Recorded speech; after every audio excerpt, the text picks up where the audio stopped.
Hello everybody, BlackTearDrop. Welcome back to Borderlands 2. In this episode we're gonna be doing the next Headhunter DLC, which is in Gluttony Gulch. I hope I did that correctly, because it will be pissed if it's not. Welcome to the Tort Corporation's Hunger for Violence Extravaganza! Tonight, we're gonna watch the Vault Hunter take on the ravenous Waddle Gobbler! Alright. I only ball on the streets. It's a fine day, full of opportunity. Remember, we're always open. I'm gonna keep this. But first, I'm interviewing the only Tort contestant to survive a showdown with the Gobbler! Question time! How are you doing? What's your favorite color? Did you ever see that one movie about the dog who played basketball? When did you have your first? Oh, looks like we're out of time. We'll be right back after a word from our sponsor. Hey, get over here so I can whisper some things to you in secret. Real talk. The Gobbler fight is rigged. The Tord Board of Directors made the Gobbler unbeatable, so it eat all the contestants and get us a bunch of hits on the EchoNet. But I don't want you to die, because you're cool. And oh crap, I'm not whispering anymore, my bad! You gotta get into the kitchen, kill everybody, and poison the Gobbler's food. Once the poison takes effect, you can kill him. Also, I want him dead so I can eat him! He looks delicious! Well, it's called Gobbler, so. And we're back! The Vault Hunter's in the kitchen, but today there's a new item on the menu. Murder! Vault Hunter, kill the chefs! I disappear.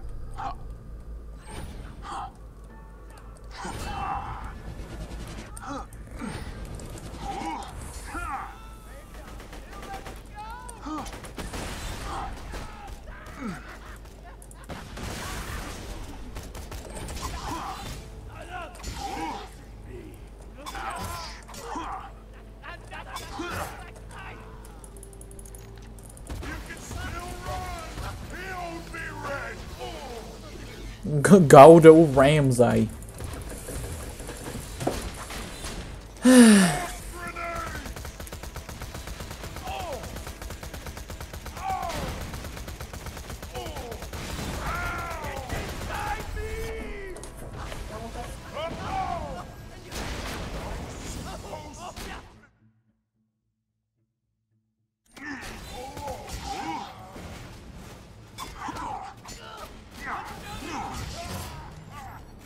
Oh, Ratatouille reference.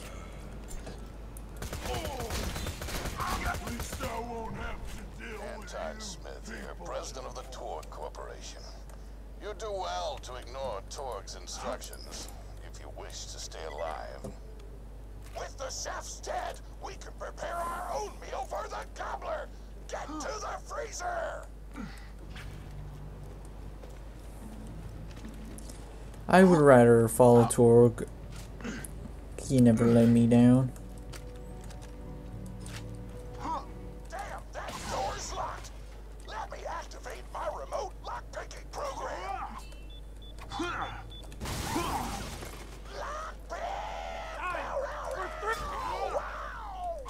We do not allow contestants in the meat locker. Leave at once. We gotta choose some meat for the Gobbler's meal. Tug on the tastiest looking stag corpses. This is totally gonna get me fired, and I don't care! You make me smell like my little bird of meat, you knife!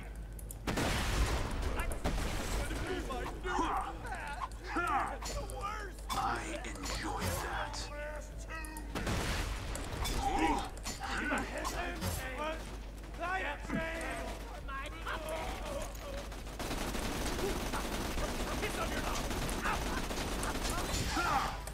You know, this weapon's kind of trash. I want to try out the pistol. Oh, skin.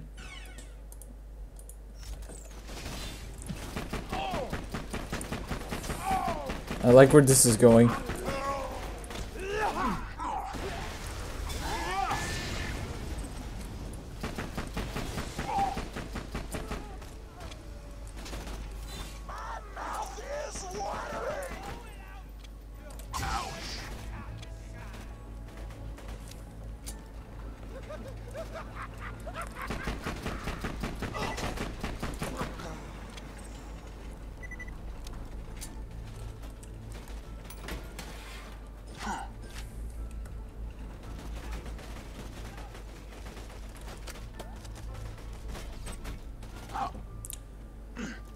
I don't know what you're planning, but I don't like it. Tributes, get the Vault Hunter out of my kitchen. You'll be fun, kids. Badass incoming.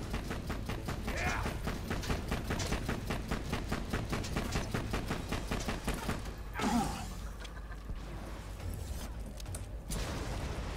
Ready to die?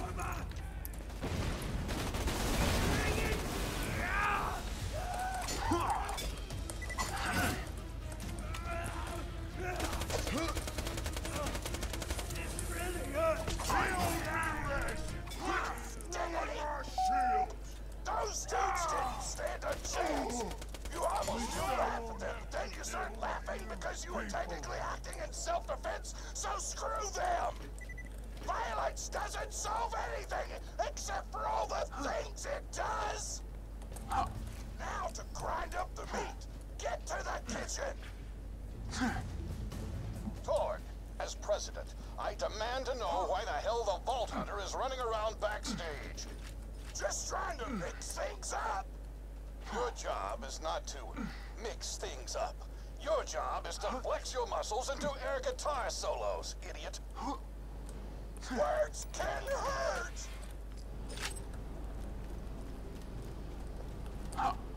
Grind the meat.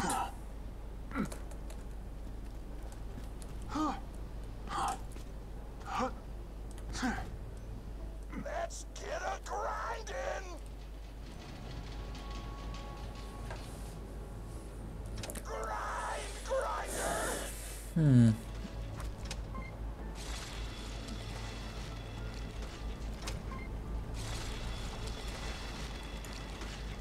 Delicious. We're nearly done preparing the gobbler's meal. With the meat prepared, we only need one more ingredient. Deadly poison! Head to the stabber jabber nests. I ran out of explosives, so I'm actually going to open this door remotely without blowing it up. Psych! You know you're following an idiot, yes? Torg created his explosive gun tech, then sold it to us for $12 and a high five. We kept him on purely for PR reasons. But you both outlived your usefulness. Tribute, kill.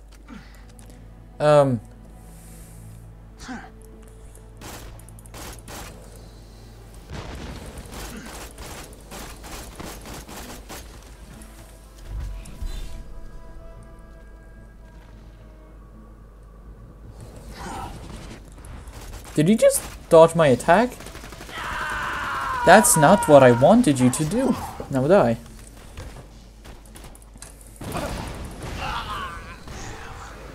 When God closes a door, I blow it the up. Hey, make sure to get a slag weapon on the way. Do we even have a slag weapon?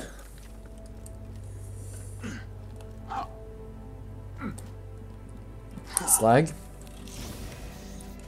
Fire. Nothing good.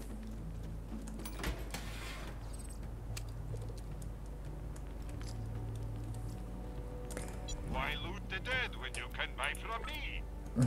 I'm always happy to take your money. I just bought that, so... You know, fun fact, I bought it without knowing I already have it. Oh, fuck it. See you soon. Mm-hmm. Smack the jabbernest to wake him up. They're only immune to their own. All right, now slag the jabber. Kill it before the slag wears off.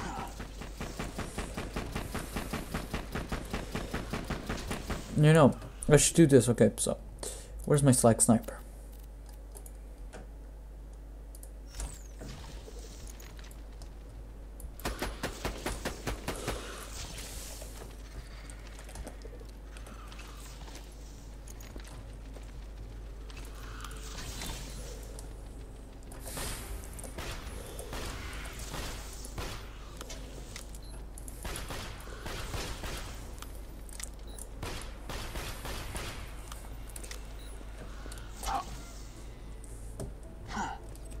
Tannis told me a single slag jabber clip would be enough to kill a monster the size of a planet.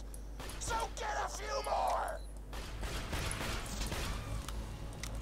Nearly done. I can almost taste the gobbler now. Woo! You got all the clans. Now pop them into the gobbler's dinner and you'll be ready to fight them. Why do you insist on being a moron, Torque? This is why you lost a controlling share of your own company. I knew I should have killed you when I had the chance. I don't think you can kill him, because plot reasons.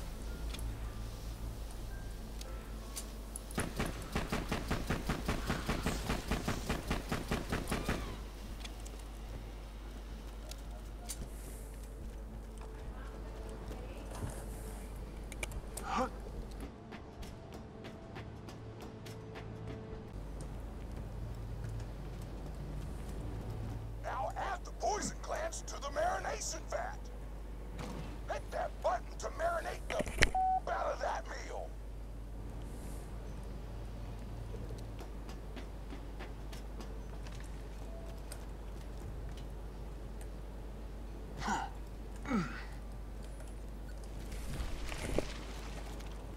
The meal's almost ready. Let's get cooking. Start the conveyor of cookery.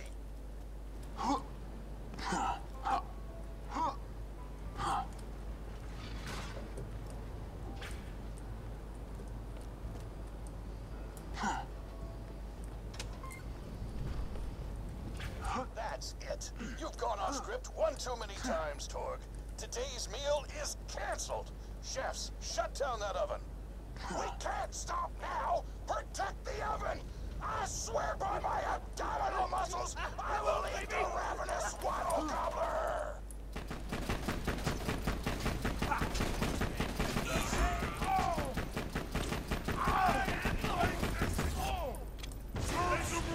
Chefs want to shut off the oven. Stop them from doing so.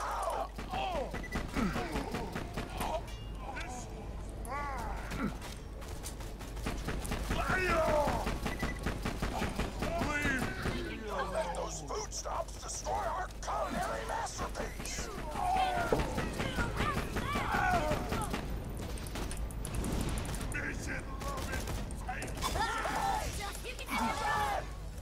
Don't let the chefs near the oven, or they'll switch it off. Enjoy that.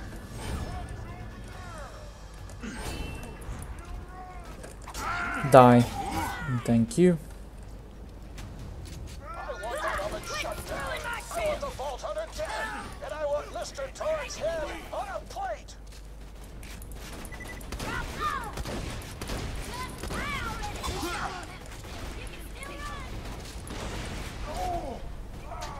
I want that oven shut down. I want the Vault Hunter dead. And I want Mr. Torrance head on a plate.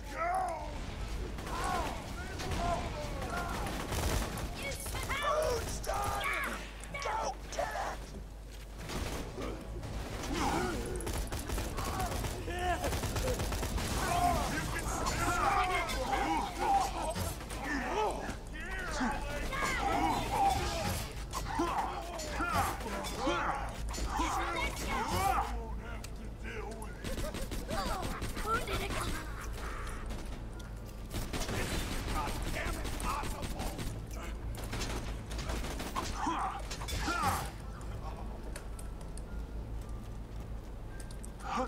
My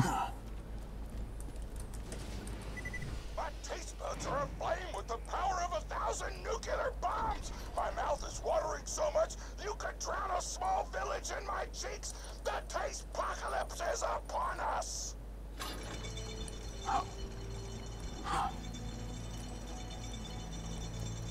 If you kill that gobbler, Torg, it'll be your last meal. The board of directors and I can guarantee that.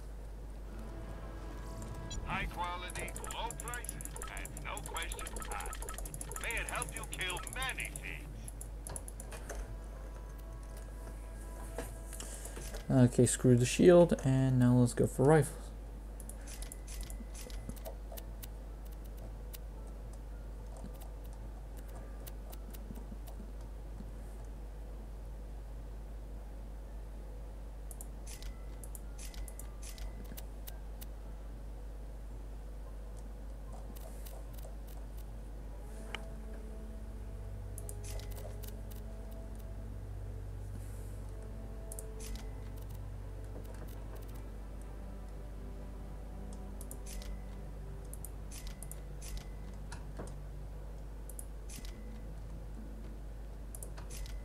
Good luck.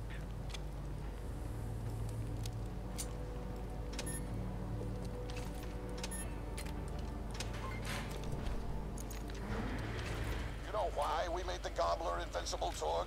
So you could kill him. After dozens of failed attempts by other contestants, you were supposed to finally kill it on camera while wielding our most expensive guns. You would have looked like a hero. Why be a hero when you could eat one?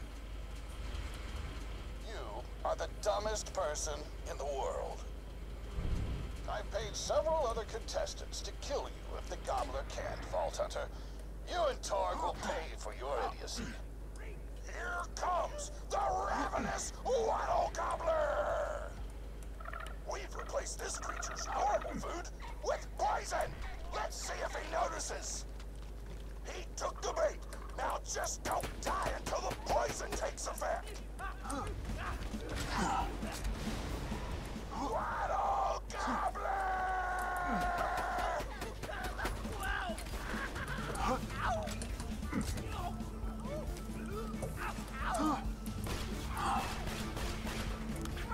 No, you idiotic mercs!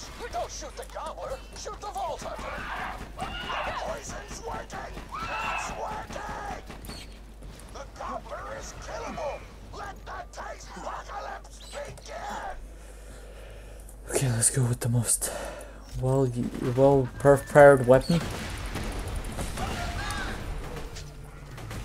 I vanish.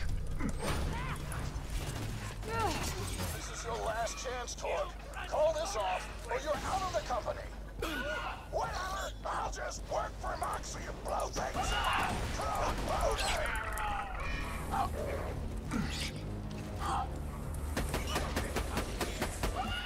Corrosion. Ghosty.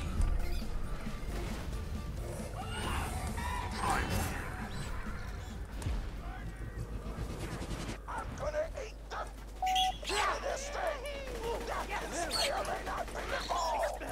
Just disobeyed a direct order from your president, Torg. You're dead. I'm so scared. I know you can't tell because the tone of my voice, but that was sarcastic. Anyway, come on back whenever, Vault Hunter.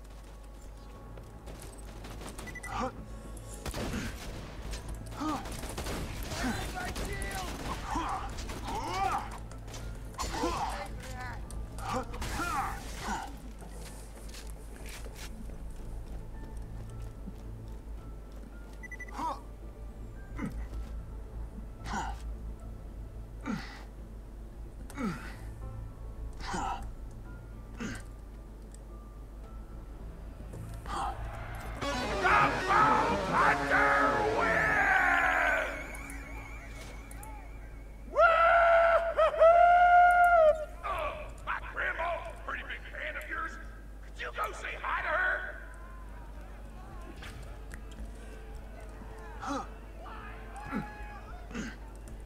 Oh man, it's the Vault Hunter! You are awesome! Didn't you fight Terramorphous? big creature like that once. He was a big whale squid with 100 tentacles. You ever thought anything with tentacles? Oh, of course you have.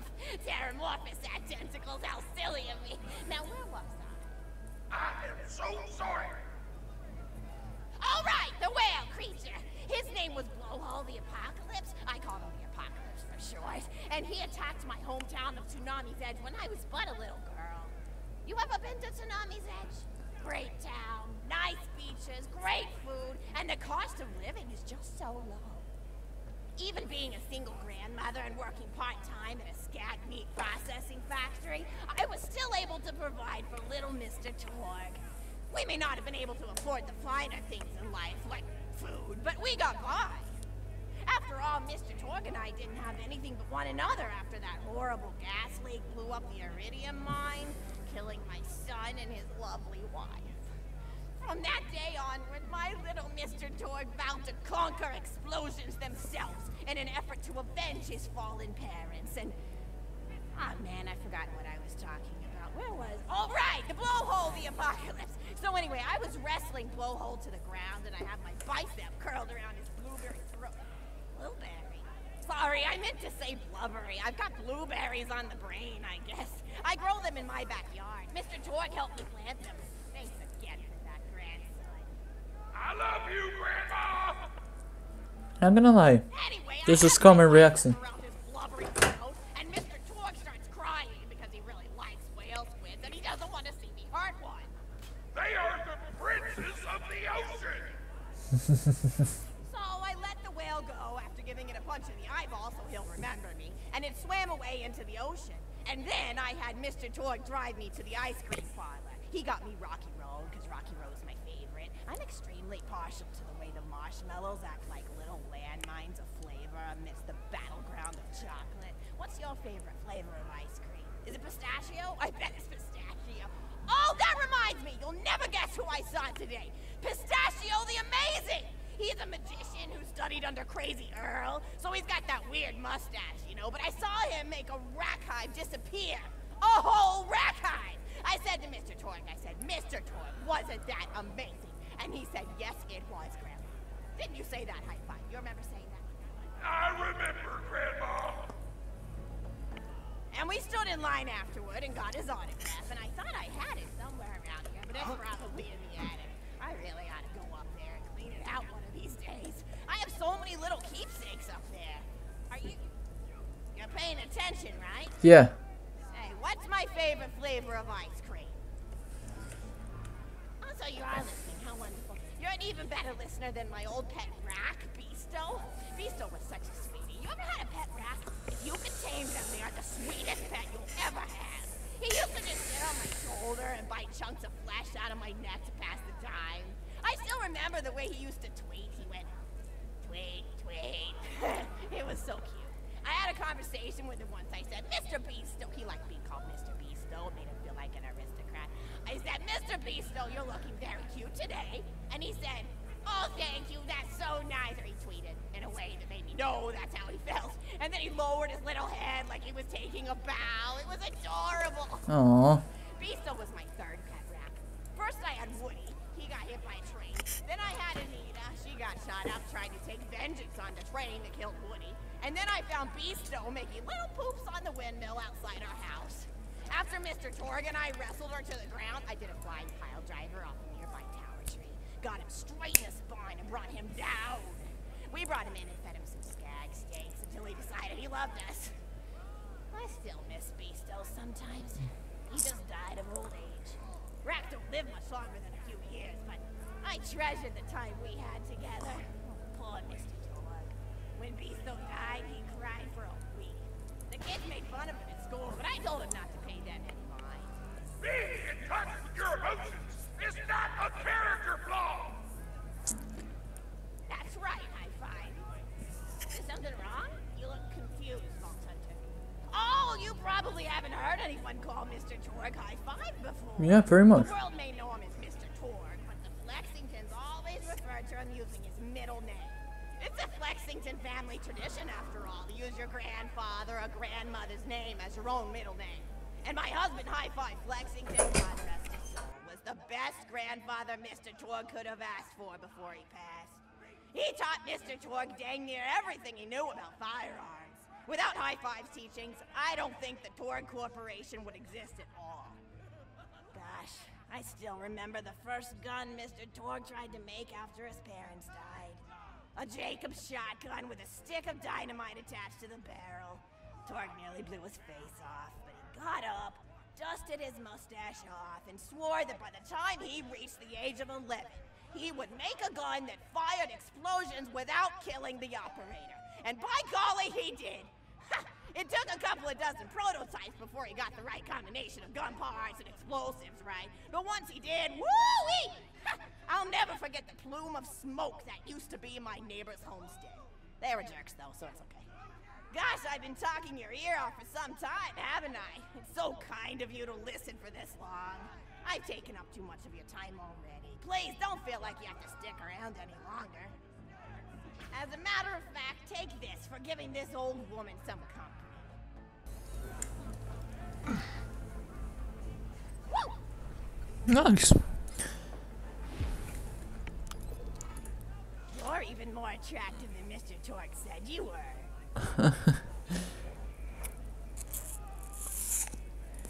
I've got another story for you, but I'd like to tell it to all of your friends at once. An old lady like me has to save her voice, you know.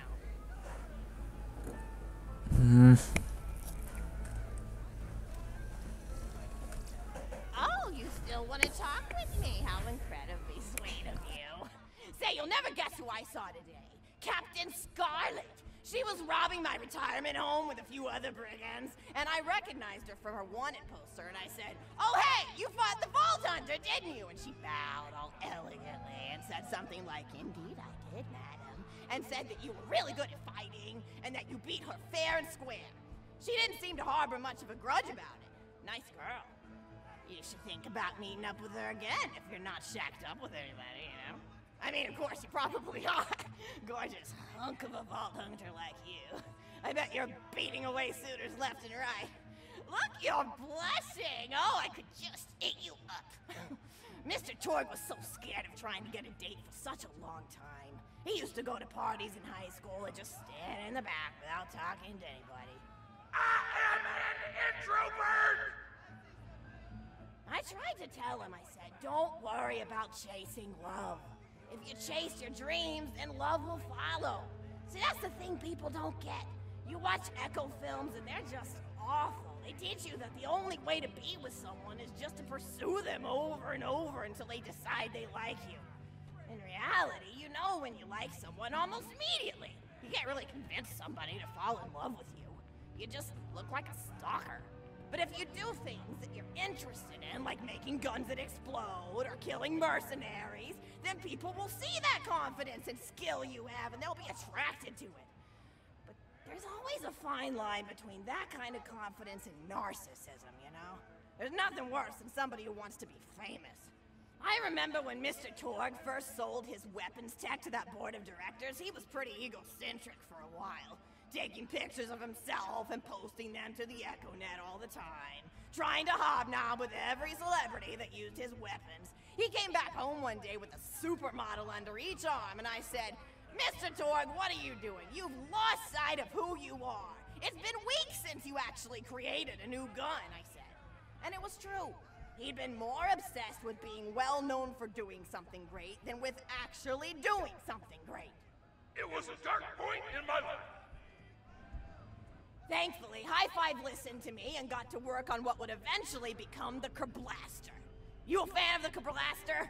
That was always my favorite. That and the Flacker, which I know a lot of people hate. But there's more to combat than just brute efficiency in this old lady's eyes. Style counts for something. And there's nothing quite like filling the air with tiny little explosions. It's like a fireworks show, except the deaths aren't as sad and unexpected. Actually, that reminds me, now that you're here, I wanted to throw some ideas at you for feedback. I'm a playwright in my spare time, and I'm trying to write a story about an up-and-coming tournament fighter who tries to find love in a gladiatorial arena. And I figure you've got a lot of experience, so your feedback could really be valuable. So the play is called Broken Hearts and Broken Necks. Scene 1. fade in on an arena just after a battle.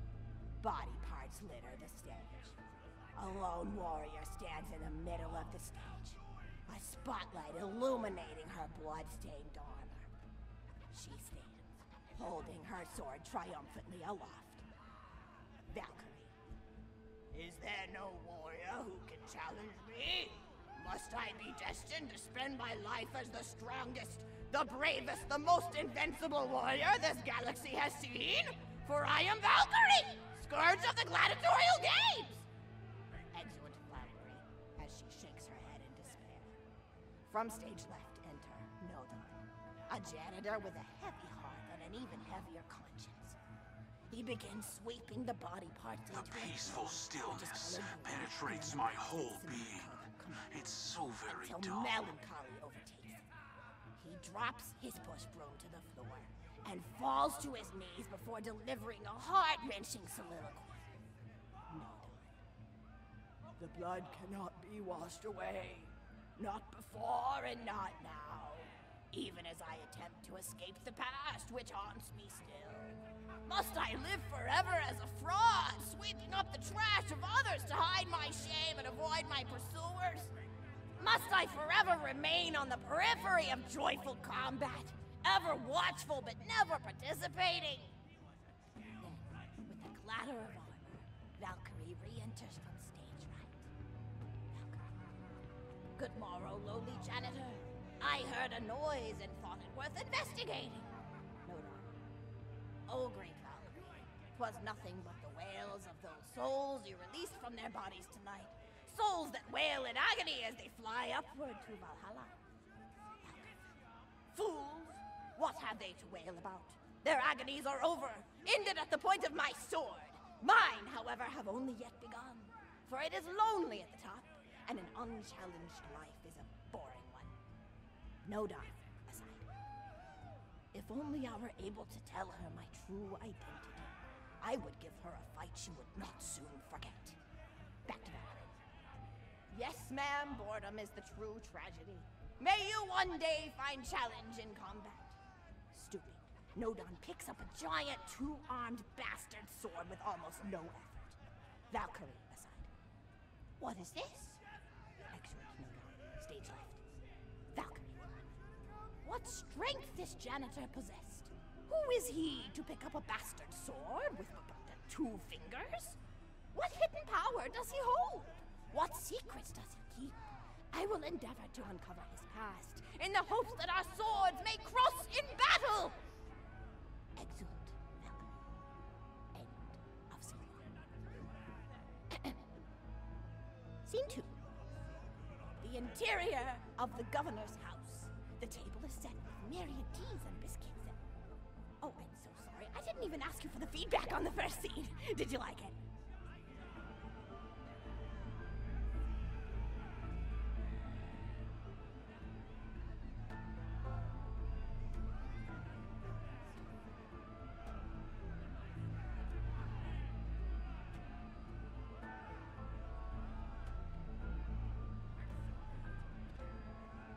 It's a very good story, I must admit. Oh, wonderful. I'll continue.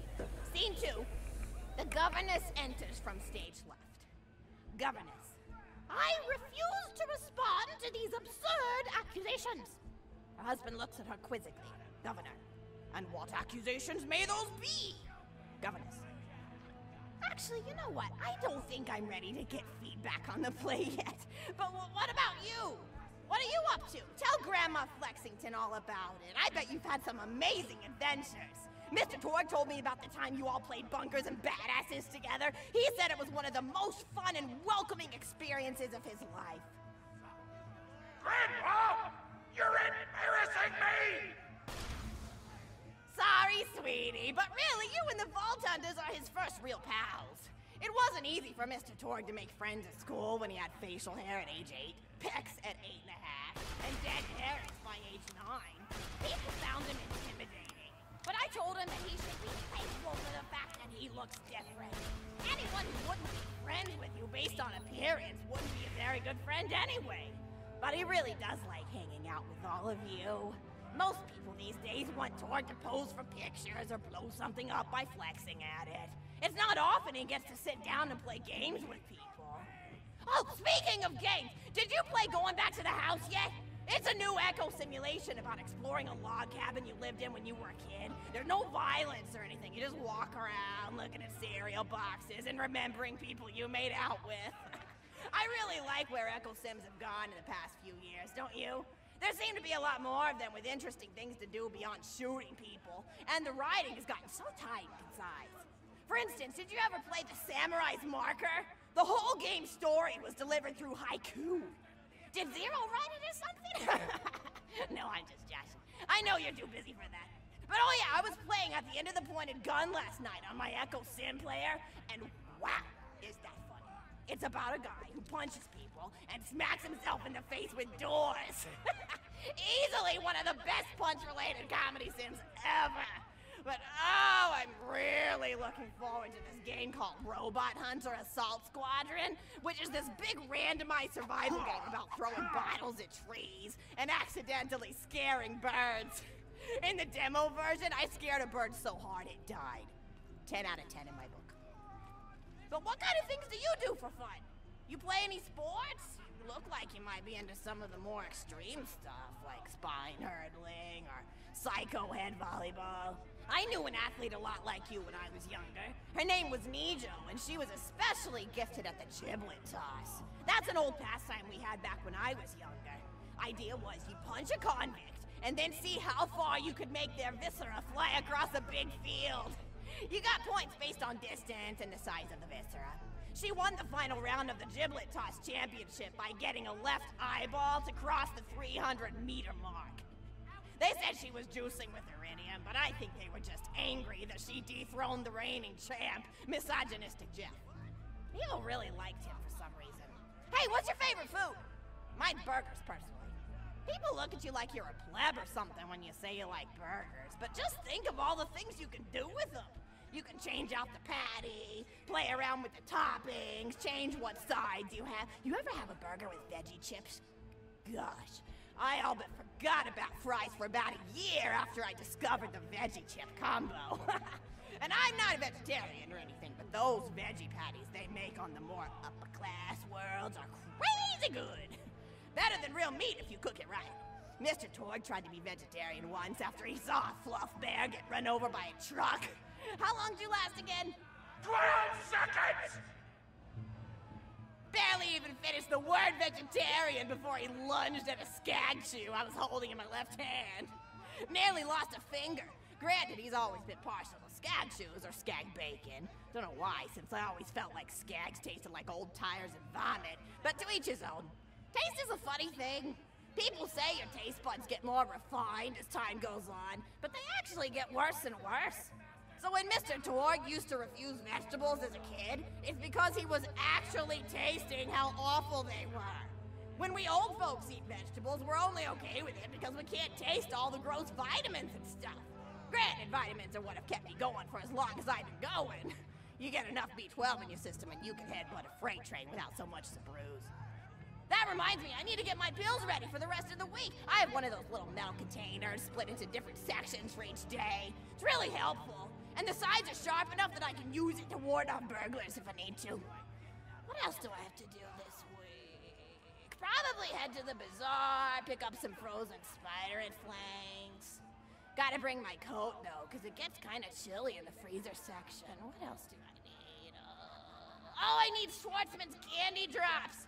Gosh, those are delicious. They're so smooth and sweet.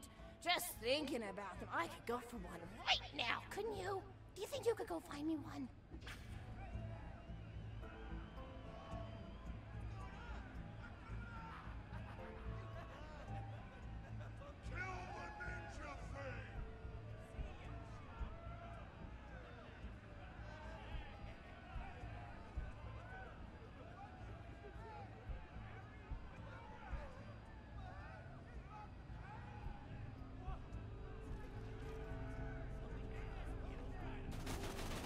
Kill the ninja thing!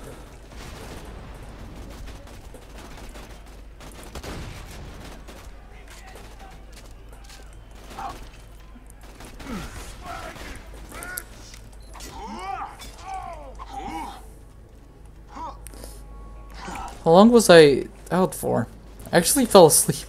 Dibs on their scalp.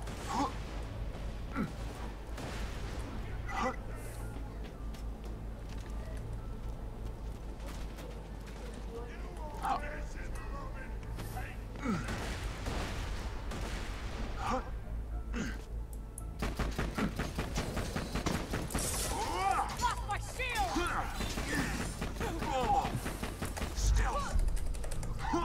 Oh my god, you little bitch.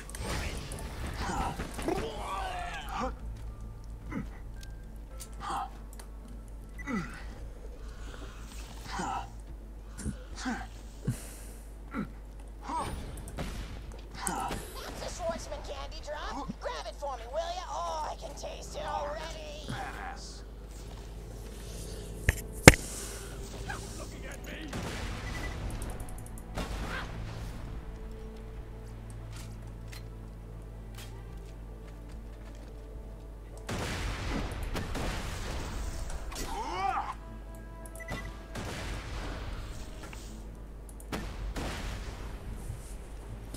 I want to see that tribute try to actually hit me.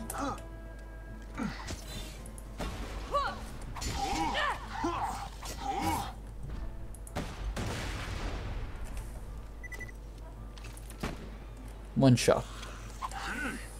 Boom. Headshot. Oh, wonderful. Bring it back here and I'll finish my story. Yes. Yes, can do. I actually fell asleep during that. No offense. But sitting too long watching it just makes you lose sense of what you're doing.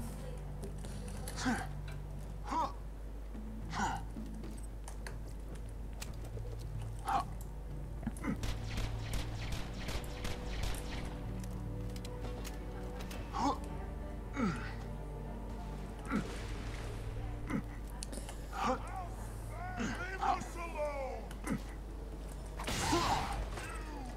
Cannot kill midget slag. Really? Give it up.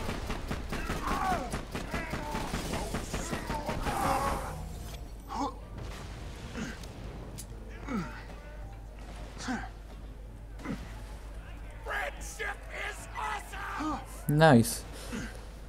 Thank you so much! I'll eat this later while sitting by the fireplace telling Mr. Torg stories of days gone by. There's just nothing like a good roaring fireplace, is there? Something healing and safe. Maybe that's why our family likes explosions so much. They're basically just big fireplaces. Every explosion feels just like coming home. Oh, maybe that'd be a good slogan for the Torg Corporation. Don't you think, High Five? Oh, don't be silly. It's a wonderful slogan and you know it. I used to come up with slogans for a living when I was in my teens. I came up with the jingle for Professor Gunsight's Can't Miss Scope. Radical. Oh, yeah. Try to shoot give Professor Gunsight scope possession. Just And then they play the gunshot sound effect with someone going, Gosh, I've been talking for a while now, haven't I? Thanks for bringing your friends to listen to an old woman ramble for a while. How great it is to have somebody new to talk to, especially a vault hunter. Oh, and one more thing. No, actually, that could probably make just something about vaults and the end of the universe. Anyway, here. I always spoil my friends, just like I spoil my grandson. Impressive. Yes. Enjoy!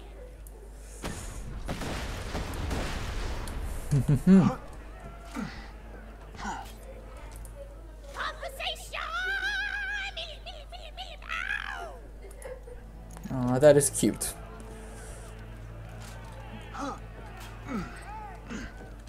We did it. We beat Torg's Headhunter DLC, which took us 47 minutes.